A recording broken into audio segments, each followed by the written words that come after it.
Covid के समय जब हम सब अपने घरों में कैद थे, तब कौन था जो अपनी जान दांव पर लगाकर हमारी जान बचा रहा था? डॉक्टर, नर्स और वही हेल्थ वर्कर्स जो आज छत्तीसगढ़ की सड़कों पर धरना देने पर मजबूर है, क्योंकि उनकी आवाज कोई नहीं सुन रहा। मैं बात कर रहा हूं नेशनल हेल्थ मिशन यानी एचएम के उन 16,000 कर्मचारियों की जो 18 अगस्त से अनिश्चितकालीन हड़ताल पर बैठे हैं। ये वही लोग हैं जो गांव जाकर वैक्सीनेशन करते हैं, टेस्ट करते हैं, ऑपरेशन थिएटर में मदद करते हैं और आज अपने हक के लिए संघर्ष कर रहे हैं। पिछले 20 साल से ये कर्मचारी सिर्फ एक ही मांग कर रहे हैं, हमें परमानेंट कर दिया जाए, हमें इज्जत और सुरक्षा दी जाए। लेकिन हर सरकार को इन्हें सिर्फ धोखा दिया है। इलेक्शन मैनिफेस्टो में लिखा जाता है कि इन्हें रेगुलर किया जाएगा, सैलरी बढ़ेगी, हेल्थ कैरेट बनेगा, लेकिन कुर्सी मिलते ही इनकी याद तक नहीं आती। इनके 10 मुख्य मांगे हैं। सर्विस रेगुलर किया जाए, 20% सैलरी हाइक जो सालों से अटका हुआ है, पब्लिक हेल्थ कैरेट का गठन, cashless medical insurance, transfer policy और लीव बेनिफिट्स। और अगर कोई कर्मचारी शहीद हो जाए तो उनके परिवार को नौकरी मिले।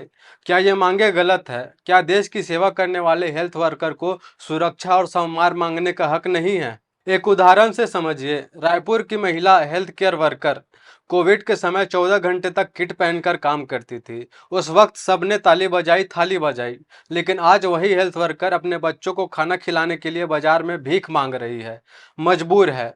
सोचिए, अगर आपको अपने बच्चे की फीस भरने के लिए भीख मांगनी पड़े तो आपको कैसा लगेगा? सवाल यह है, जब आपके मैनिफेस्टो में लिखा है कि आप एनएचएम कर्मचारियों को रेगुलर करेंगे, तो आप क्यों नहीं कर रहे हैं? क्या ये लोग सिर्फ चुनाव के समय याद आते हैं? कोविड के समय इन्हें फ्रंटलाइन वॉरियर कहा गया और आज इन्हें नो वर्क नो पे का नोटिस भेज रहे हो। इस स्ट्राइक का असर सिर्फ कर्मचारियों पर ही नहीं बल्कि पूरे छत्तीसगढ़ की जनता पर है। हॉस्पिटल से लेकर हेल्थ सेंटर तक काम ठप है। गांव-गांव में इलाज के लिए लोग भटक रहे हैं और इसकी जिम्मेदारी सिर्फ और सिर्फ सरकार की है, जिसने अपने वादे पूरे नहीं किए। ये सिर्फ छत्तीसगढ़ का समस्या नहीं है, ये पूरे देश की समस्या है। जब हेल्थ वर्कर खुश और सुरक्षित होगा तब भारत की हेल्थ सिस्टम मजबूत होगा।